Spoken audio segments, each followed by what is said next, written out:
Bismillahirrahmanirrahim.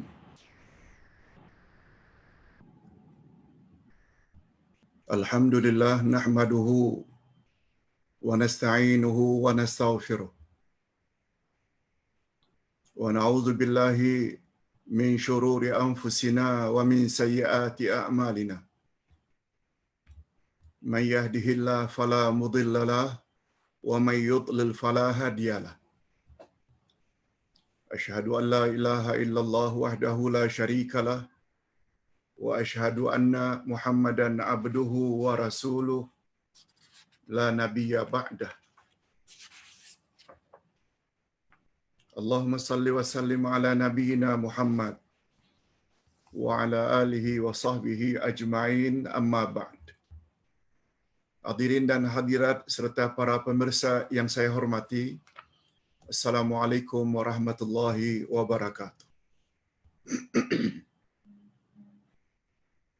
Alhamdulillah, kita bersyukur kehadirat Allah Azza wa Jalla. Berkat taufiknya kita dapat meneruskan lagi majlis ilmu kita dengan tafsir Al-Quran juz yang pertama yang akan membahas ayat 11 hingga 16 dari surat Al-Baqarah. Bagi yang baru join, sila buka buku ini, Tafsir Al-Furqan, muka surat 47. Muka surat 47 hingga 55. Hadirin dan hadirat rahimakumullah. Sebagaimana kita sedia maklum, 20 ayat pertama surat Al-Baqarah. 20 ayat pertama, maknanya dari ayat 1 hingga 20 surat Al-Baqarah, Allah Subhanahu wa taala menceritakan tentang ciri-ciri atau tanda-tanda 3 jenis manusia. Muttaqin, kafirin, dan munafiqin. 5 ayat pertama menceritakan tentang 5 sifat muttaqin, mukminin. Kita telah bahas. Dalam pertemuan yang kedua, kita sudah bahas sifat orang-orang kafirin dan munafiqin. Hanya saja sampai ayat yang ke-10. Dari ayat 6 hingga ayat 10. 6 dan 7 sifat orang kafir. 8, 9, 10 kita mula membahas tentang sifat orang-orang munafiqun. Dan ayat berikutnya hari ini, ayat 11 hingga ayat 16, dan next week ayat 17 hingga ayat 20 membahas tentang orang-orang munafiqin. Kita telah sebut 3 daripada sifat-sifat orang munafik pada minggu yang lalu. Sifat orang-orang munafik. Ustaz ulang supaya mudah kita menyambung. Sifat pertama orang munafik, mereka tidak beriman pada Allah dan hari akhirat dengan iman yang sebenar. Orang munafik.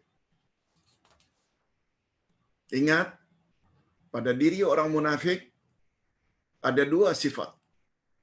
Sifat mukmin ada, muslim, dan sifat orang kafir juga ada pada diri yang satu. Maka dia dipanggil munafik. Luarannya macam orang Islam, tapi dalamannya macam orang kafir.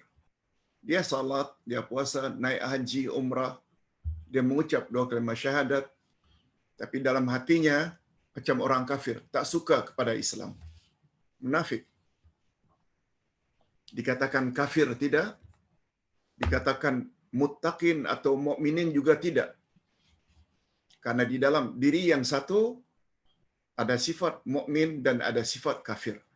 Maka mereka dipanggil munafik. Tidak beriman pada Allah dan hari akhirat. Yang kedua, sifat orang munafik yang telah kita jelaskan. Yang kedua,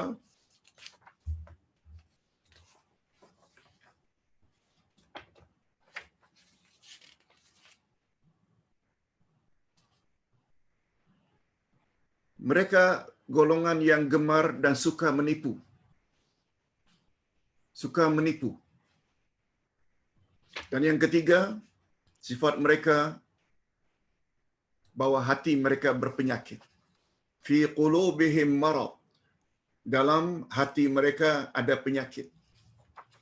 Okey, kita tidak bermaksud untuk mengulanginya, sekedar persepsi untuk memudahkan kita menyambung dengan sifat orang munafik berikutnya.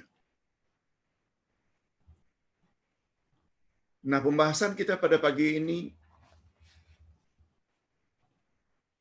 adalah tafsir ayat 11 hingga 16.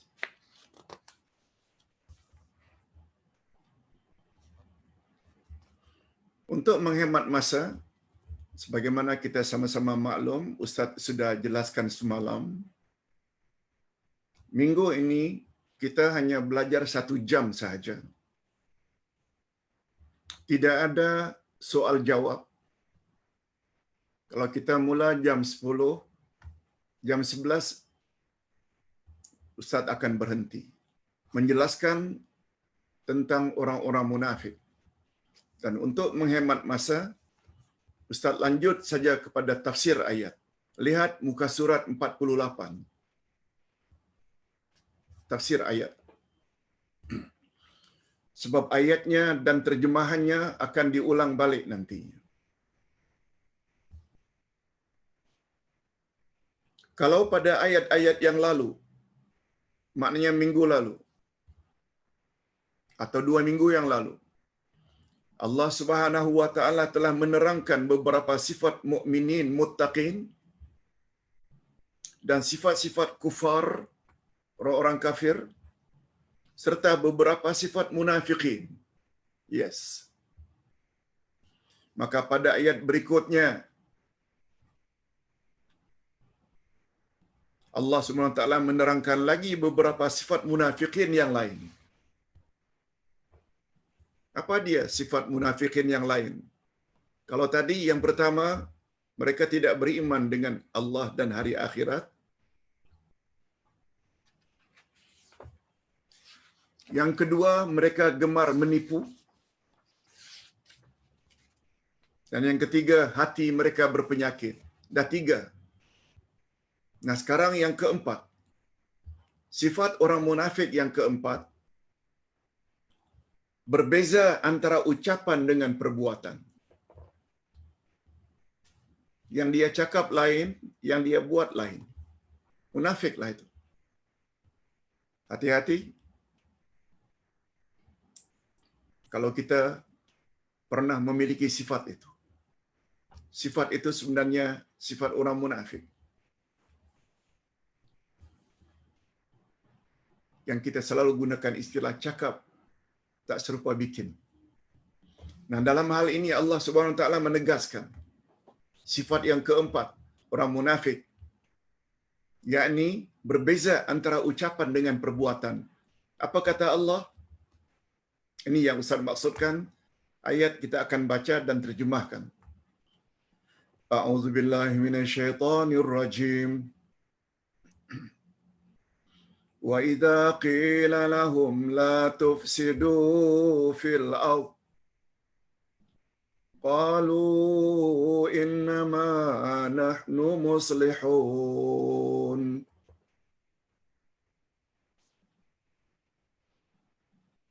Dan apabila dikatakan kepada mereka,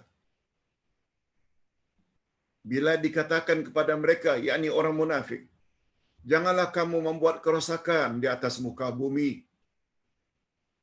Mereka akan menjawab, sesungguhnya kami orang-orang yang mengadakan perbaikan. Kami orang yang berbuat baik. Begitu senantiasa pengakuannya. Tapi realitinya apa yang dia buat itu sebenarnya merosakkan, membinasakan umat. Okey, penjelasannya. Sebagaimana kita sama-sama maklum, terjemah ayat Al-Quran atau hadis Nabi ada dua jenis. Ada terjemah ma'nawiyah, literal translation. Dan yang kedua, terjemah ma'nawiyah. Terjemah ma'nawiyah maknanya tafsir. Kalau untuk hadis pula namanya syarah. Kita tidak akan dapat memahami ayat-ayat Quran atau hadis sekedar kembali kepada terjemah harfiah, direct translation. Kita mesti mengetahui terjemah ma'nawiyah atau tafsirnya. Okey, ini tafsirnya. Setelah Allah Subhanahu Wa Taala menyebut beberapa sifat orang munafik pada ayat sebelum ini, yaitu ayat 8 dan 9. Maka pada ayat-ayat berikutnya Allah mendedahkan lagi beberapa sifat mereka. Antaranya, jika kepada mereka dikatakan, jangan kamu membuat kerosakan di atas muka bumi,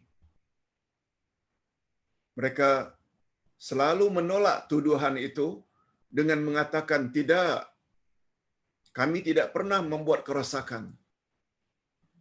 Malahan sebenarnya apa yang mereka lakukan adalah demi kemaslahatan dan kebaikan belaka. Begitu dakwaan mereka. Baik, yang kami buat ini baik. Kalau mereka ditegur, jangan membuat kerosakan di atas muka bumi.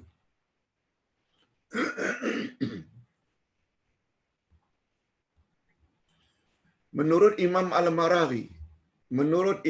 Al-Maraghi dalam tafsirnya, larangan agar mereka jangan membuat kerosakan di atas maksudnya, larangan jangan membuat kerosakan dalam ayat ini, bila orang munafik ditegur, apa maksudnya? Ini dia. Maksudnya ialah agar mereka jangan membuat sesuatu yang boleh menyebabkan kerosakan di atas muka bumi. Seperti menyebarkan rahasia orang-orang mukmin kepada orang-orang kafir, atau menghalang dan mengancam orang-orang mukmin mengikuti ajaran, mengancam orang-orang mukmin yang ingin mengikuti ajaran yang dibawa oleh Nabi Muhammad sallallahu alaihi wasallam, dan segala bentuk kejahatan. Lihat, ini poin. Janganlah kamu membuat kerosakan. Bukan maknanya bom sana, bom sini, bakar sana, bakar sini, bukan. Nah, kalau begitu Pak Ustaz, apa maksudnya teguran itu? Jangan membuat kerosakan di atas muka bumi. Maksudnya, kata Imam Al-Maraghi, jangan buat bentuk apapun bentuk kejahatan dan fitnah yang mereka sebarkan untuk menghina umat Islam. Jangan buat maksiat. Itu maksudnya.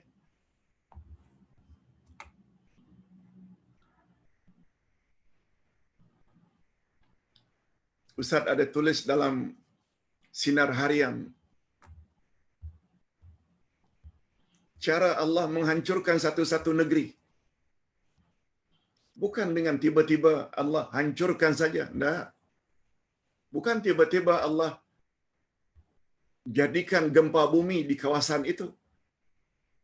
Bukan dengan tiba-tiba Allah SWT landakan dengan tsunami negeri itu. Bukan.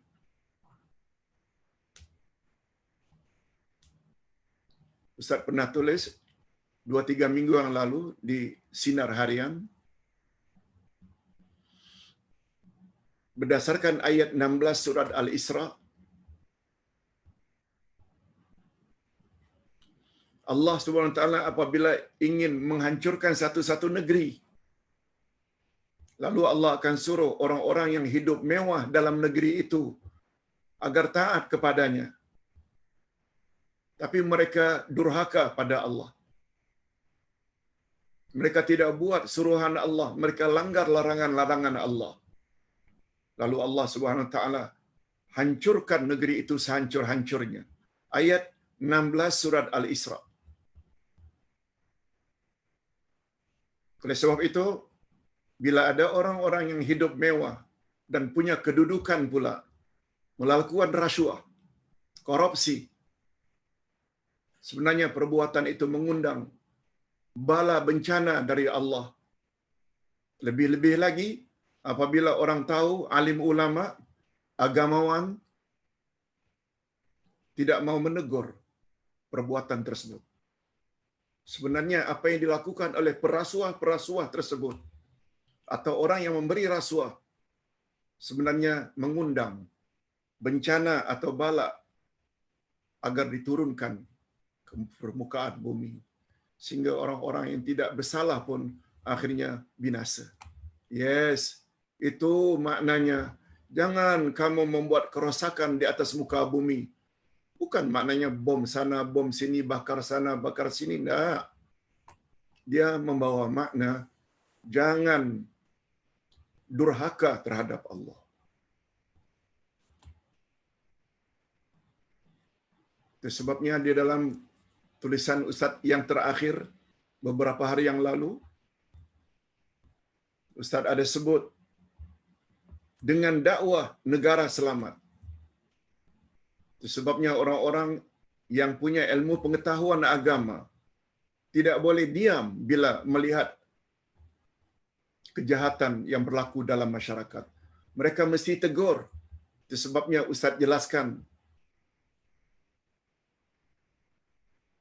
berdasarkan firman Allah dalam surat Hud ayat 108.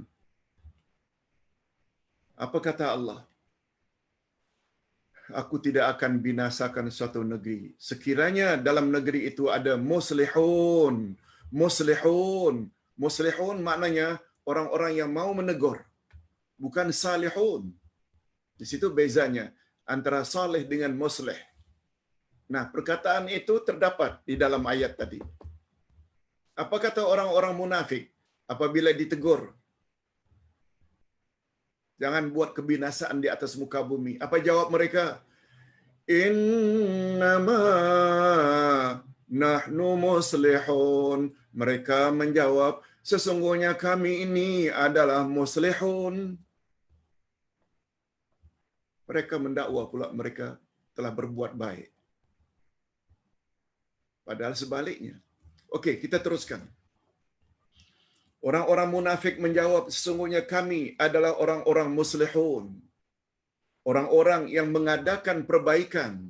Itu makna muslihun. Mereka menggunakan kata innama yang membawa makna hanya saja. Kamilah saja di bumi ini yang telah membuat kebaikan. Itu maknanya.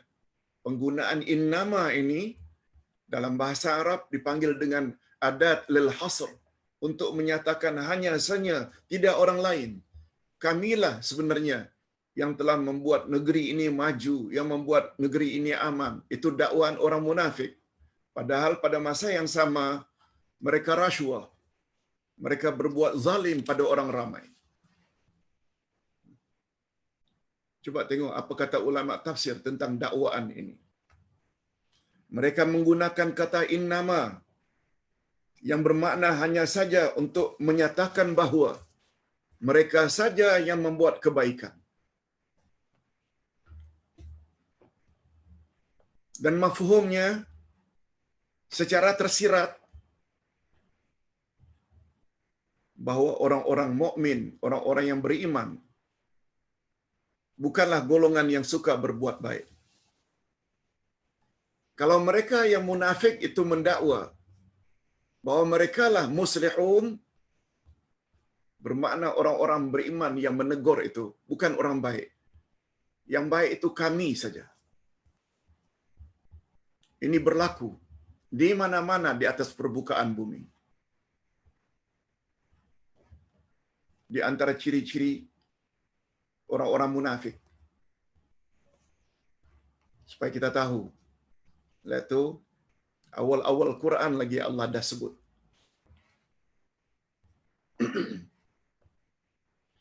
Syekh Abdul Rahman As-Sa'di berkata, terhimpun pada mereka dua kejahatan. Pada orang munafik itu ada dua kejahatan.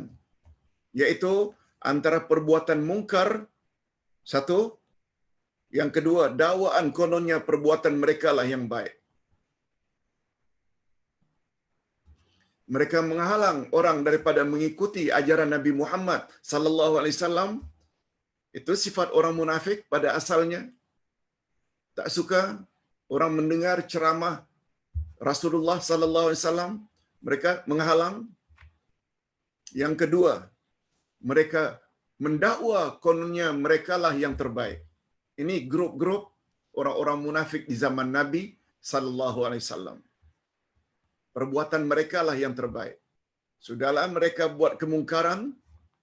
Kalau hari ini mereka rasuah habis-habisan untuk mendapat kemewahan pribadi dan keluarga. Pada masa yang sama, mereka mendabik dada, kamilah penyelamat negara. Allahu Akbar. Ingat, rupanya itu adalah ciri-ciri orang munafik. Allah yang sebut. Bukan ustaz reka-reka. Mereka telah membalikkan hakikat sebenarnya. Orang yang beriman dikatakan orang yang jahat. Orang yang beriman dikatakan orang yang tidak membuat perbaikan. Terbalik. Mereka membuat kebatilan tetapi mendakwa perbuatannya justru kebenaran. Sebenarnya jenayah yang mereka buat adalah lebih berbahaya lagi dibandingkan dengan orang-orang yang membuat kemungkaran. Sebenarnya jenayah yang mereka buat adalah lebih berbahaya lagi dibandingkan dengan orang-orang yang membuat kemungkaran tetapi masih mengakui akan pengharaman perbuatannya. Karena manusia jenis ini lebih dekat kepada keselamatan dan lebih diharapkan akan kembali ke pangkal jalan. Maksudnya, orang yang berbuat jahat tadi, kalau mendakwa apa yang mereka buat itu adalah baik, jangan harap mereka akan bertobat. Sebab mereka mendakwa mereka orang baik. Dia berbeza dengan orang yang berbuat jahat yang dia tahu itu adalah jahat.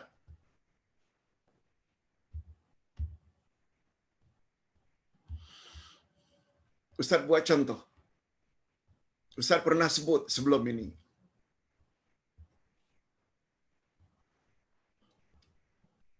Bahayanya orang yang berbuat bid'ah dengan orang yang berbuat dosa yang lain selain syirik. Peminum arak, penjudi, berzina.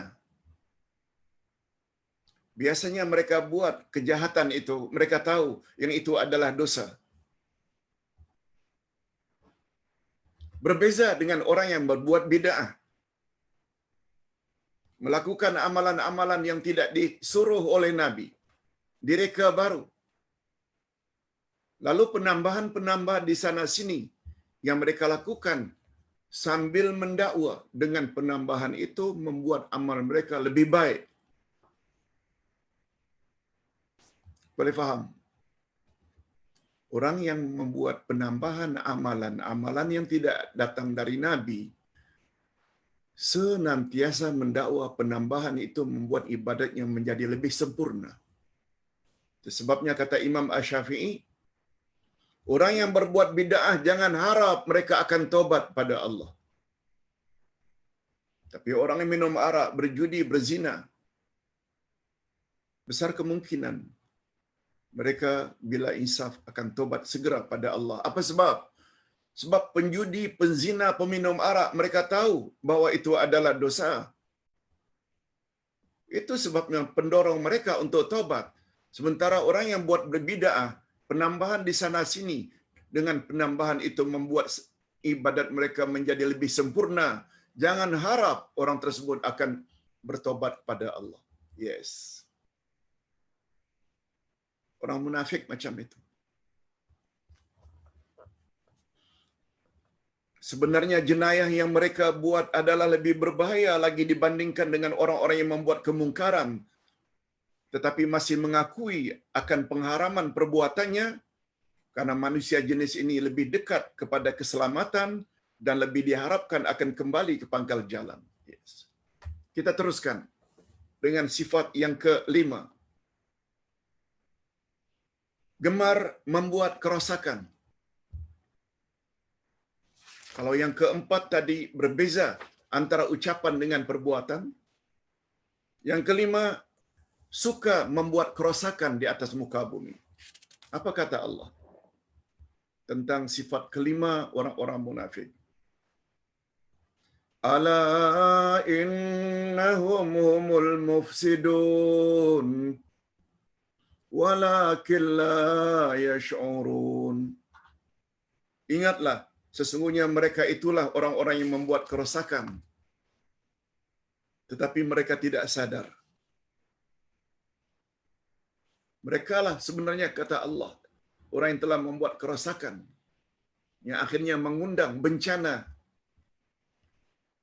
untuk ditimpakan oleh Allah lingkup satu negara atau negeri.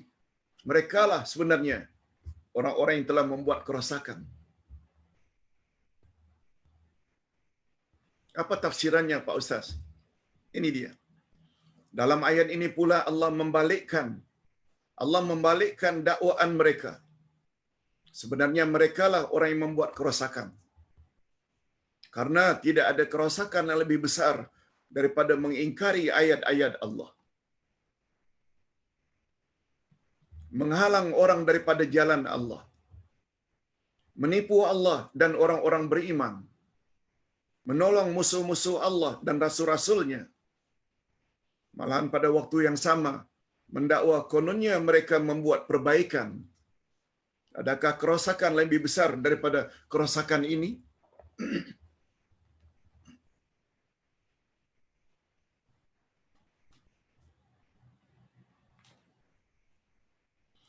Semua perbuatan di atas digolongkan sebagai membuat kerosakan di atas muka bumi.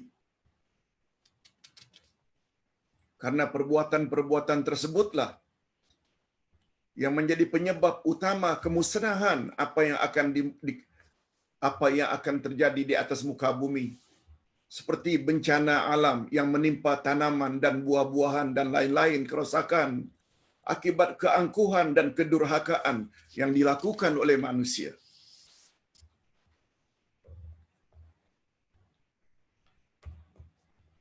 Jadi, mafhum mukhalafah maknanya pemahaman sebaliknya secara tersirat daripada mantuk, yakni tersurat. Membuat perbaikan di muka bumi ialah jika kita justru memakmurkan bumi dengan mentaati Allah dan beriman kepadanya. Kalau ingin makmurkan bumi ini, ikut cakap Allah. Taati Allah, suruhannya dibuat, larangannya dijauhi. Taati Rasulullah, suruhannya dibuat, larangannya dijauhi. Ini disebabkan karena untuk tujuan itulah kita diciptakan oleh Allah.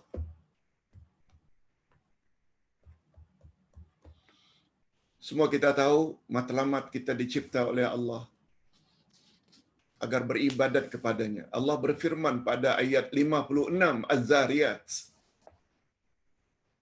"Wa ma khalaqtul jinna wal insa illa liya'budun." Aku tidak jadikan jin dan manusia melainkan agar mereka beribadat kepadaku, kata Allah. Beribadat dengan makna taat pada Allah. Ini sebaliknya. Orang yang ingin membuat atau menyampaikan kebenaran ilahi dihalang-halang. rasuah merajalela. Bukankah itu sebenarnya sikap yang boleh mengundang turunnya bala? Yes. Tapi sayangnya pada masa yang sama mereka mendakwa kamilah orang yang terbaik.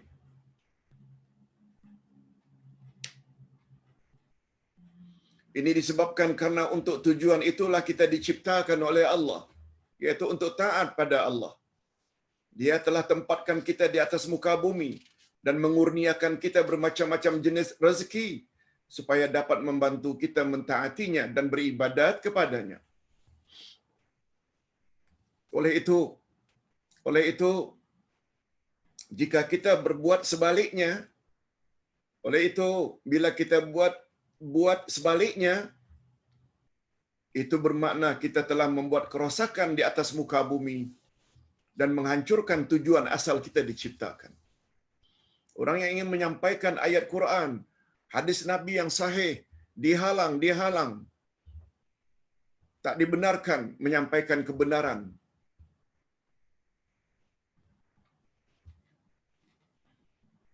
Terhadap orang yang membuat maksiat secara terang-terangan, tidak diambil tindakan sewajarnya. Ajaran-ajaran sesat tidak diambil tindakan. Sebenarnya sikap demikian secara tidak langsung mengundang bala ditimpa oleh Allah Azza wa Jalla. Dalam ayat Quran sungguh banyak firman Allah. Bila kamu ditimpa bala, itu ada disebabkan oleh perbuatan jahat kamu sendiri. Berkali-kali dalam Al-Quran disebut. COVID-19, bala, virus ini, virus itu, dia ada kaitannya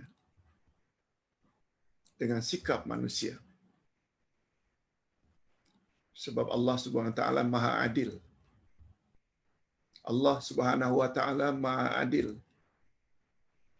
Sebabnya di dalam ayat yang lain Allah Subhanahu wa taala sebut, kalaulah penduduk sesuatu negeri itu beriman lagi bertakwa, niscaya kami akan curahkan keberkatan dari langit dan kami akan keluarkan keberkatan dari bumi. Apa maknanya? Andai kata penduduk satu-satu negeri itu, walau anna ahlal qura amanu wattaqau la fatahna alaihim barakatim minas sama. Andai kata penduduk satu-satu negeri itu beriman kepada Allah dan bertakwa, buat suruhan Allah, jauhi larangannya, saya kami akan buka keberkatan dari langit. Allah turunkan hujan. Dan kami akan buka keberkatan dari bumi, yaitu Allah tanamkan, Allah munculkan tanam-tanaman yang subur. Bila itu kita akan dapat? Bila iman dan takwa. Bukan sebagaimana dakwaan ini. Dia telah membuat kerosakan dengan banyak melakukan maksiat. Mendakwa pula, mendabik dada. Oh, kamilah sebenarnya yang telah membantu memakmurkan negeri ini. Na'udzubillah min dzalik. Barangkali kita selama ini tak terbayang bahawa perkara itu Allah dah sebut pada awal-awal Quran lagi. Itu sebabnya Ustaz galakkan, mari kita belajar dari juz 1, 2, 3, 4. Masalahnya, kita selama ini baca Quran, tapi kita tak faham apa yang Allah kata dalam Al-Quran. Allah dah sebut, ini sifat mukminun, ini sifat kafirun, ini sifat munafiqun. Kita tinggal make your choice. Tak jadi insan jenis yang mana satu. Tentu saja kita ingin menjadi orang yang mempunyai sifat 5 ayat pertama, al-muttaqun. Sebab hanya mereka lah orang yang layak mendapat siratal mustaqim yang kita minta pada surah sebelumnya, surah Al-Fatihah. Nah, itu kita dah jelaskan sebelum ini dengan panjang lebar. Tak perlu Ustaz ulang. Okey, sifat yang keenam. Sifat yang keenam. Gemar memperkecil orang mukmin. Jadi orang munafik ini suka memperleceh atau memperkecil orang-orang yang beriman. Ini ayatnya. Wa idza qila lahum aminu kama amanan nas qalu anu'minu kama amanas sufaha. Apabila dikatakan kepada mereka, berimanlah kamu sebagaimana orang-orang lain telah beriman. Bila diajak orang-orang munafik, berimanlah macam orang-orang lain beriman. Apa kata mereka? Akan berimankah kami sebagaimana orang-orang bodoh itu beriman? Nah, orang yang ingin kembali kepada Quran dan Sunnah, taat kepada Allah dan taat kepada Rasul, mereka gelar itu orang-orang bodoh, sufaha. Tafsirannya, jika orang-orang munafik diajak beriman sebagaimana iman para sahabat, yaitu iman dengan lisan dan hati serta perbuatan. Ingat ya, 2 kalimat syahadat ada 3 rukun. Ucap dengan lidah, asyhadu an la ilaha illallah wa asyhadu anna Muhammadar Rasulullah. Yakini, benarkan dengan hati, hanya Allah saja Tuhannya dan Muhammad Rasulnya. Nah, yang ketiga, kita hendaklah laksanakan apa yang dituntut oleh 2 kalimat syahadat. Syahadat pertama menuntut kita agar taat pada Allah. Syahadat kedua menuntut kita agar taat pada Nabi Muhammad sallallahu alaihi wasallam. Taat dalam bahasa Arab maknanya buat suruhan, jauhi larangan. Tapi mereka orang munafik tidak. Ucap 2 kalimat syahadat begitu fasih. Faham maknanya. Tapi buat tunggu dulu. Ini ciri-ciri utama orang munafik.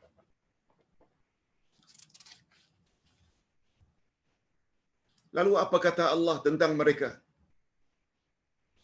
Ala innahum humus sufaha'u walakin la ya'lamun. Ingatlah, sesungguhnya merekalah orang-orang yang bodoh itu. Tetapi mereka tidak tahu. Tak sadar. Orang yang cuba taat pada Allah diperlekeh. Mendakwa pula merekalah orang yang terbaik.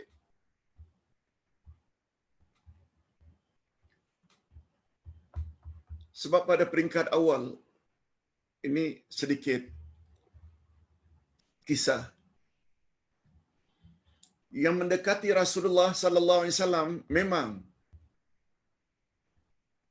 orang-orang yang tidak punya kedudukan, hamba sahaya seperti Bilal bin Rabah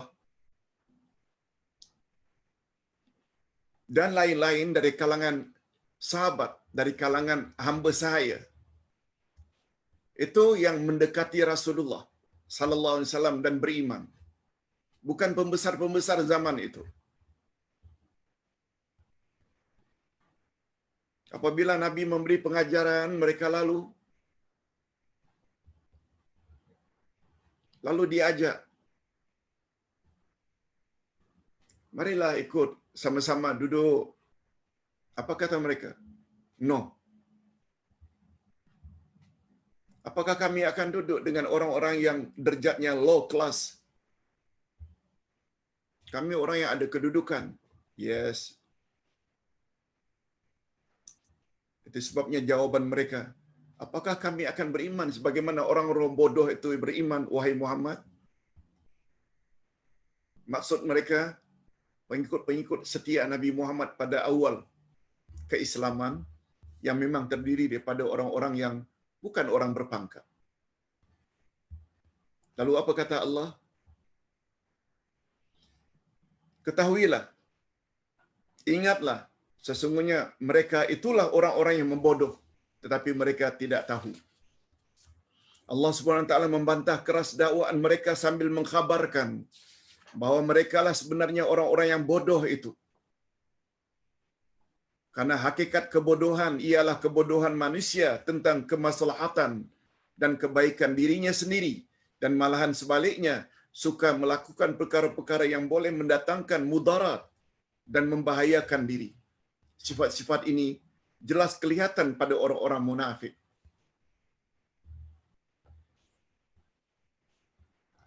Sedangkan orang-orang yang berakal dan cerdik, ini mudah-mudahan kita termasuk golongan ini. Sedangkan orang-orang yang berakal dan cerdik pula ialah orang yang mengetahui akan kemaslahatan dirinya dan berusaha untuk mendapatkan apa yang boleh mendatangkan manfaat pada dirinya serta menjauhi segala yang boleh membahayakan dirinya. Dan sifat-sifat ini pula terdapat pada para sahabat dan orang-orang yang beriman. Allahumma ja'alna minhum. Ya Allah, masukkanlah kami ke dalam golongan ini. Itu sebabnya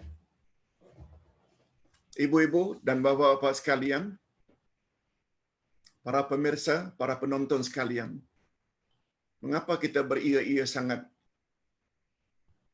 ingin mendengar ceramah seperti ini? Ingin tahu apa yang Allah mau? Sifat manusia jenis manakah yang kita patut ikut? Sifat-sifat yang mana pulakah yang mesti kita jauhi?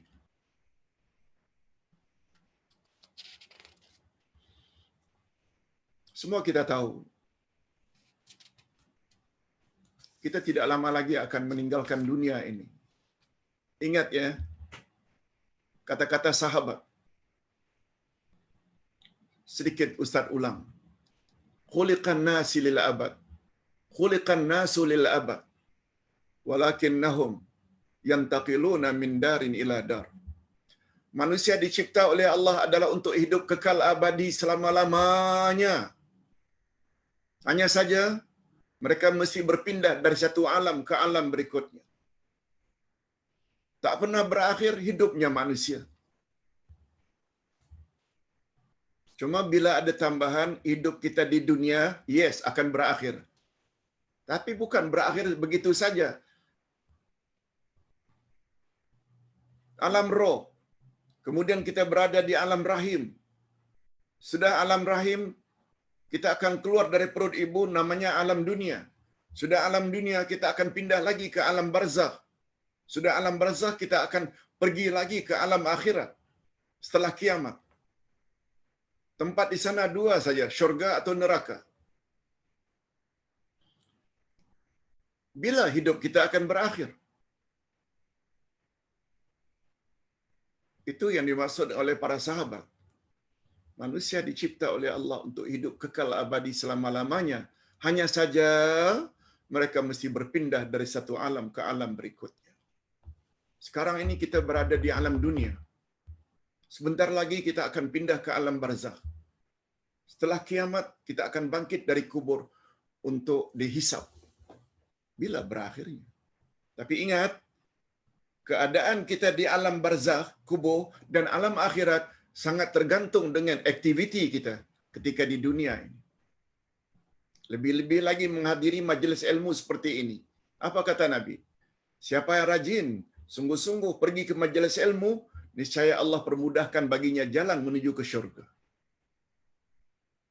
Ini yang membuat kita rajin membaca, rajin ambil tahu tentang agama, lebih-lebih lagi tentang Al-Quran. Dia adalah kalamullah. Sebabnya bila ada kematian, kita sebut inna lillah wa inna ilaihi raji'un. Kita semua milik Allah dan kepada Allah kita akan balik. Okey. Ustaz teruskan dengan sifat yang ketujuh. Sifat ketujuh orang-orang munafik. Talam dua muka. Di sini cakap lain, di sana cakap lain. Allah berfirman, wa idza laqul ladzina amanu qalu amanna wa idza khalau ila syayatinihim qalu inna ma'akum innama nahnu mustahzi'un.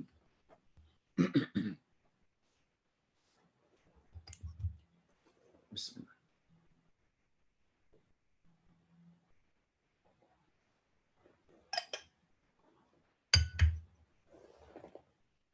Dan apabila mereka berjumpa dengan orang-orang yang beriman, mereka mengatakan kami telah beriman. Dan apabila mereka kembali kepada syaitan-syaitan mereka, mereka mengatakan sesungguhnya kami sependirian dengan kamu. Kami hanya berolok-olok. Maksudnya orang munafik ini. Ustaz ulang sekali lagi makna munafik. Barangkali kita masih ingat lagi pelajaran kita 2 minggu yang lalu. Munafik diambil dari kata nafak. Nafak itu terowongan, tunnel. Macam kita nak pergi ke Genting Highland, kita ada terowongan. Dan setiap terowongan, tunnel, mesti ada 2 pintu. Pintu masuk dan pintu keluar.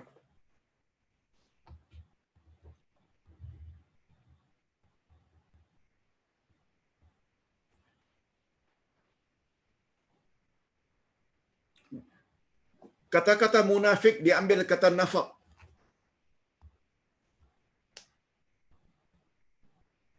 Binatang dob, biawak padang pasir, bila dia kejar oleh binatang buas, mau menangkapnya, mau memakannya, dia akan masuk dalam nafak. Nafak ini maknanya lubang. Dia akan acah binatang buas untuk tangkap dia. Begitu akan ditangkap, dia masuk. Dia keluar lagi.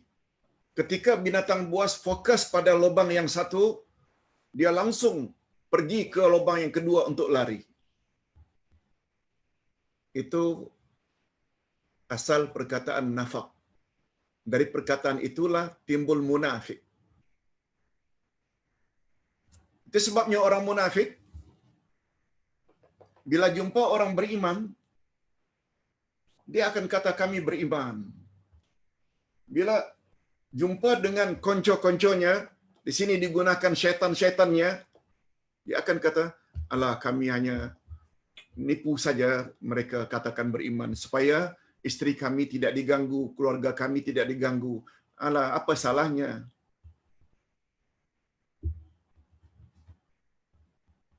Dari situ timbul perkataan munafik.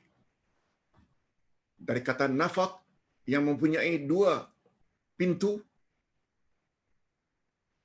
sebagaimana tabiat dob, biawak padang pasir tadi.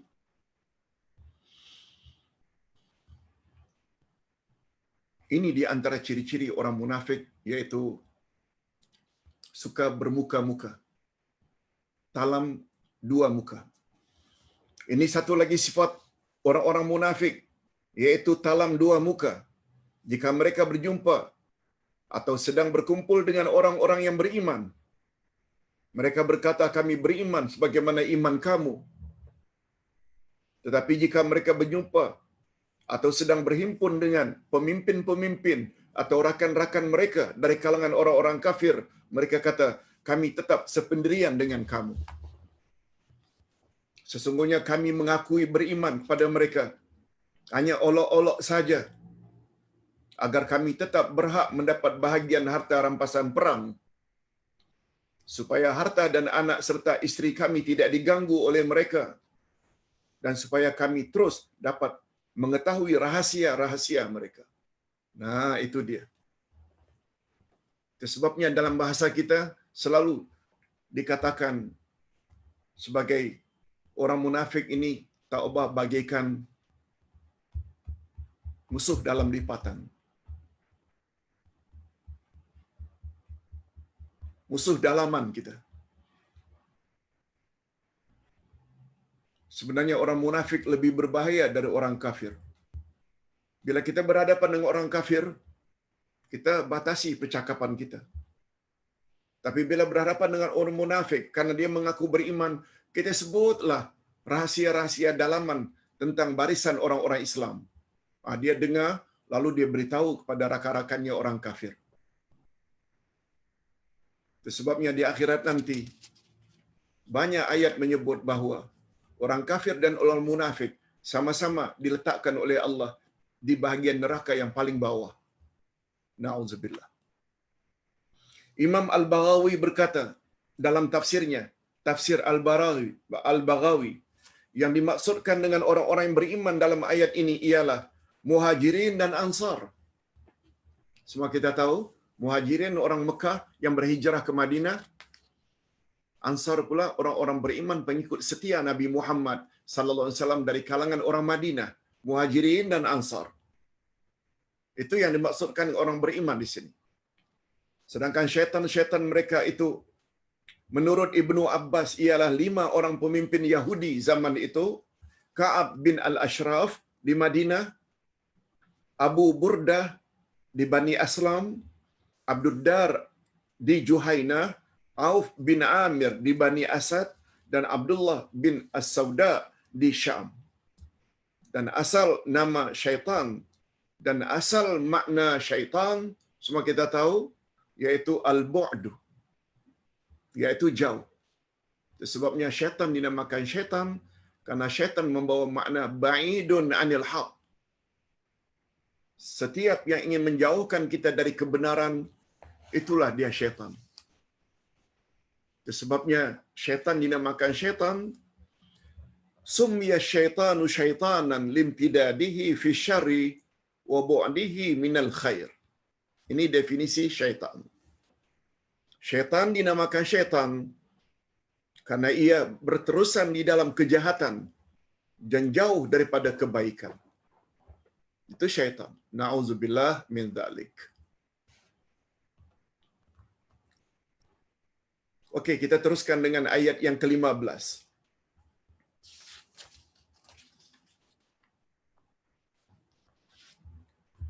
Allahu yastahzi'u bihim wa yamudduhum fi tu'yanihim ya'mahun. Allah akan membalas olok-olokan mereka dan membiarkan mereka terombang-ambing dalam kesesatan mereka. Allah akan biarkan mereka dalam terombang-ambing dalam kesesatan mereka. Apa maksudnya, Pak Ustaz? Ini dia. Allah Subhanahu wa taala membalas olok-olokan mereka terhadap orang-orang yang beriman itu dengan memperolok-olokkan mereka di akhirat nanti. Allah akan perolok-olokkan mereka di akhirat nanti. Sehingga mereka jadi letih. Macam mana Ustaz cara Allah memperolok-olok mereka? Ingat ya, orang munafik suka memperolok-olok orang yang beriman.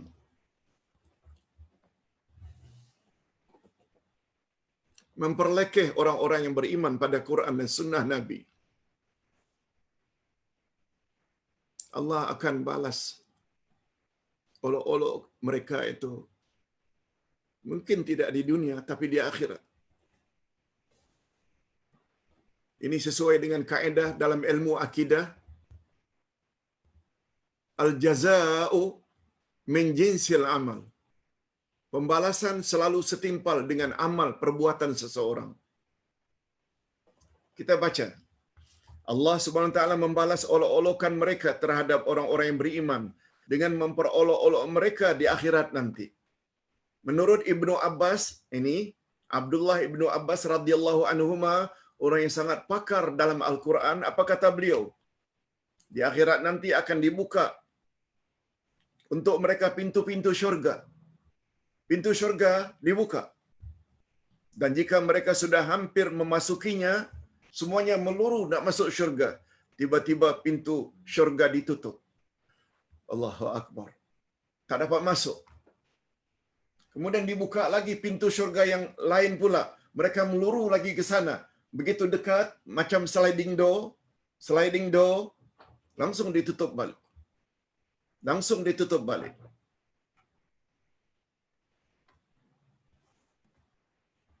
Dan dibuka pula pintu syurga yang lain. Lalu Allah memperlakukan lagi seperti yang pertama.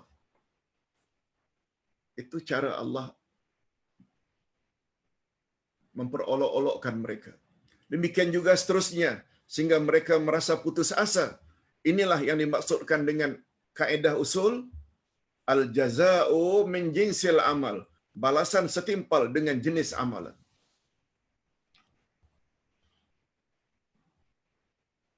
Orang kafir selalu memperolok-olok bila wanita Islam memakai mini telekung. Inilah, itulah, dan tidak jarang juga kadang-kadang dari kalangan mukmin, mukminat sendiri memperolok orang yang menutup aurat sebagaimana kehendak Allah dan Rasul. Hati-hati kalau tidak segera taubat, di akhirat nanti giliran awak pula akan diperolok-olokkan oleh Allah Azza wa Jalla. Na'udzubillah min dzalik. Dan cara lain, ini ada cara lain lagi. Cara lain Allah memperolok-olokkan mereka pada hari kiamat ialah dengan memberi kepada mereka dan orang-orang yang beriman cahaya yang terang benderang. Lalu ketika orang-orang beriman mula berjalan dengan panduan cahaya tersebut, tiba-tiba Allah padamkan cahaya daripada orang-orang munafik sehingga mereka terpinga-pinga, tercengang-cengang, kehairanan dalam kegelapan. Ustaz ulang. Orang beriman dengan orang munafik sama-sama diberi oleh Allah cahaya nanti di akhirat.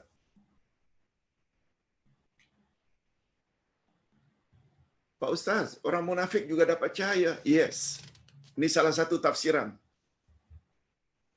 Bagaimana Allah memperolok-olokkan mereka. Ketika mereka menuju ke titian Siratal Mustaqim, untuk sampai ke syurga, mesti meniti Siratal Mustaqim. Di bawahnya neraka. Titian Siratal Mustaqim. Di sini pentingnya kita belajar dan belajar. Lebih-lebih lagi tentang tafsir Quran, akidah, dan lain-lain. Ibadat dengan cara yang betul. Apa kata Nabi? Siapa bersungguh-sungguh pergi ke majlis ilmu, niscaya Allah permudahkan baginya jalan menuju ke syurga. Dia tak akan jatuh. Berbalik kepada cara Allah memperolok-olokkan orang-orang munafik. Orang beriman dengan orang munafik dibagi oleh Allah cahaya untuk membolehkan mereka meniti Siratal Mustaqim. Sesampainya di permukaan Siratal Mustaqim, Allah kekalkan cahaya untuk mukminin dan mukminat sehingga mereka dapat berjalan dengan lancar. Allahumma ja'alna minhum. Mudah-mudahan kita termasuk ke dalam golongan ini yang Allah kekalkan cahaya. Sedangkan dari orang munafik yang tadinya ada cahaya, begitu sampai di permulaan Siratal Mustaqim, Allah cabut, Allah padamkan cahaya sehingga mereka terpinga-pinga, tercengang. Itu sebabnya pada ayat 8 dari surat At-Tahrim ada doa. Rabbana atmim lana nurana faghfir lana. Ya Allah, sempurnakanlah bagi kami cahaya untuk kami. Atmim lana nurana. Sempurnakan. Maksudnya, ya Allah tolong jangan engkau padamkan cahaya yang telah engkau beri pada kami. Atmim lana nurana. Dan ampunkanlah dosa-dosa kami. Dan doa itu sangat bagus. Boleh kita lihat pada penghujung ayat yang ke-8 dari surat At-Tahrim. Rabbana atmim lana nurana waghfir lana innaka ala kulli syai'in qadir. Ini cara kedua. Setengah ulama menafsirkan cara Allah memperolokkan manusia di akhirat nanti. Mengapa Allah perolokkan? Karena dulu di dunia mereka suka memperolok-olok orang yang beriman dan ingin taat pada Allah dan Rasul. Kalau hadirin dan hadirat dan para pemirsa pernah memiliki sifat seperti itu, taubat segera. Sebelum mati, taubat segera. Hentikan sifat memperolok orang-orang yang ikut sunnah Nabi sallallahu alaihi wasallam, lalu diperlekeh, dituduh dengan bermacam-macam tuduhan. Orang yang ingin menyampaikan Al-Quran dan sunnah Nabi, tolong hentikan segera. sebelum malaikat maut datang. Okey, sedikit lagi. Kita ada masa lebih kurang 2-3 minit saja lagi. Malahan balasan perbuatan mereka di atas. Bukan hanya sekedar itu, tetapi juga Allah akan membiarkan mereka terombang-ambing dalam kesesatan mereka. Dan asal makna at-tughyan ialah mujawazatul had, iaitu melampaui batasan. Melampaui batasan ini sama dengan makna durhaka kepada Allah. Allah suruh tak buat, Allah larang, lalu dilanggar. Itu namanya mujawazatul had, melampaui batas, yang disebut dengan tughyan. Dan kata tughyan inilah akhirnya muncul perkataan taghut. Dan taghut itu adalah syaitan. Dan syaitan ada dua jenis. Berdasarkan ayat 112 surat Al-An'am, ada syaitan insan, ada syaitan jin. Okey. Sifat yang terakhir untuk pertemuan pagi ini, sifat yang ke-8. Membeli kesesatan dengan petunjuk. Mereka suka membeli kesesatan dengan petunjuk. Ulaika alladzina ishtarau ad-dalalata bil huda fama rabihat tijaratuhum wama hum muhtadin. Ini sifat yang ke-8 orang munafik. Mereka itulah orang-orang yang membeli kesesatan dengan petunjuk. Maka tidaklah beruntung perniagaan mereka dan tidaklah mereka mendapat petunjuk.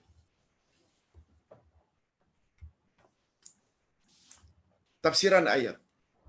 Kalau terjemah harfiah barangkali kita tak faham. Ini dia terjemahan ayat. Terjemah maknawiyah. Orang-orang munafik yang memiliki sifat-sifat di atas telah disamakan oleh Allah sebagai pedagang yang telah menginginkan, yang sangat menginginkan keuntungan daripada hasil dagangannya. Tentu saja pedagang menginginkan keuntungan. Tetapi sayangnya di sini barang dagangan yang dibelinya justru kesesatan, ad-dalalah. Sedangkan tukaran harga miliknya yang sangat bernilai justru petunjuk atau al-hidayah. Dan sudah pastilah perdagangan cara begini hanya akan membawa kerugian belaka.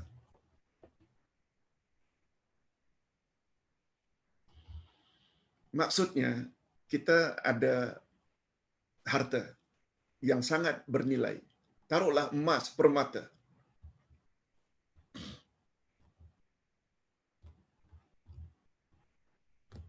Yang tidak dibeli hanya pasir.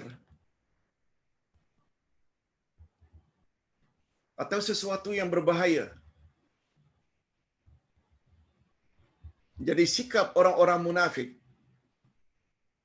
yang mengenepikan iman yang sedia ada di dalam hati, mengutamakan kekufuran. Ustaz ulang sekali lagi, dalam diri orang munafik beza dengan mukmin dan kafir. Mukmin, muttaqin, zahir batin, luar dalam sama. Hati beriman pada Allah, zahirnya mereka nampakkan ketaatan mereka kepada Allah. Suruhan Allah dibuat, larangan Allah dijauhi. Yes, itu mukmin, muttaqin. Orang kafir juga sama, antara dalam dengan luar. Karena dalam tak beriman pada Allah, tak beriman pada Rasul, tak beriman pada Al-Quran, mereka nampakkan dalam bentuk zahir. Mereka tidak ke masjid. Mereka tidak akan berbuat baik. Sebagaimana arahan Allah. Salat, puasa, nak. Luar dalam sama, itu orang kafir.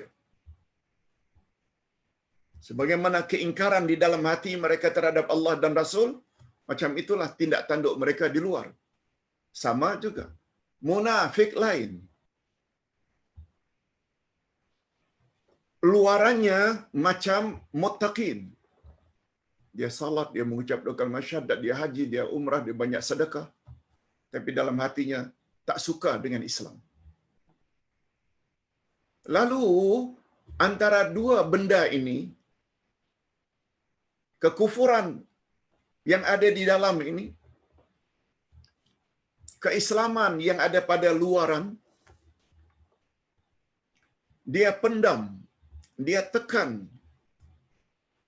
atau dia perkuatkan mengikuti kehendak hatinya,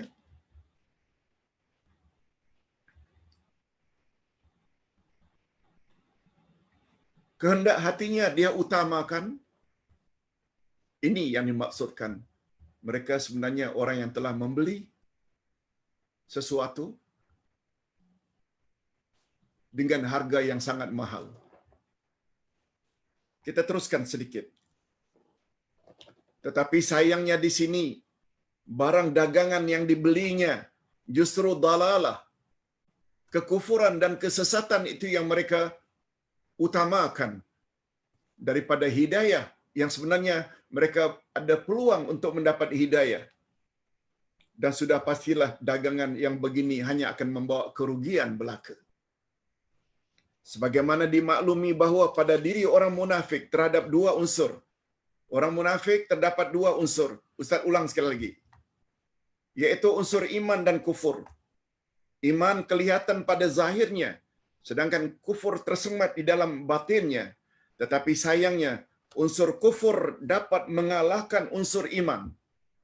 Iman adalah hidayah atau petunjuk, dan kufur pula adalah dalalah dan kesesatan. Inilah yang dimaksudkan mereka telah membeli kesesatan dengan petunjuk. Wallahu a'lam. Hadirin dan hadirat, sebagaimana kita sama-sama sepakati, tidak ada soal jawab untuk sementara ini. Ustaz kira kita boleh faham. Dan Ustaz ingin ingatkan, karena masa hanya 1 jam, kita boleh insya-Allah memahami dengan betul. Tapi dengan syarat, baca dulu. Sebelum pelajaran kita mula, baca dahulu. Kita baca dalam 1 jam pun dah cukup dah. Pagi-pagi kita dah baca habis subuh atau malamnya, kita ada satu gambaran, tinggal bila Ustaz explain, lebih mudah untuk difahami dan lebih mantap dalam minda kita. Kita doa bersama seperti biasa. Alhamdulillahirabbil alamin. Wassalatu wassalamu ala asyrafil anbiya'i wal mursalin wa ala alihi wa sahbihi ajma'in. Ya Allah, ya Tuhan kami mohon kepadamu agar dianugerahkan ilmu-ilmu yang bermanfaat, rezeki yang baik-baik, dan amal yang diterima. Ya Allah, ampunkanlah dosa ibu bapa kami, dan cucurilah mereka rahmat-Mu sebagaimana mereka telah didik kami sejak dari kecil. Ya Allah, berilah kami pasangan hidup serta zuriat keturunan yang menyedapkan pandangan mata dan hati kami, dan jadikanlah kami pemimpin bagi orang-orang yang bertakwa. Ya Allah, kami bertawasul kepadamu melalui nama-namamu yang mulia dan sifat-sifatmu yang maha tinggi, dan kami juga bertawasul kepadamu melalui amal-amal saleh yang telah kami lakukan seperti bacaan kami ayat-ayat Qur'aniyah dan kehadiran kami dalam majlis yang penuh berkat ini. Kiranya Engkau angkatlah COVID-19 ini, bala, bencana, wabak daripada negeri kami, Malaysia, dan negeri-negeri Islam lainnya seperti Indonesia, Brunei, dan Arab Saudi birahmatika ya arhamar rahimin.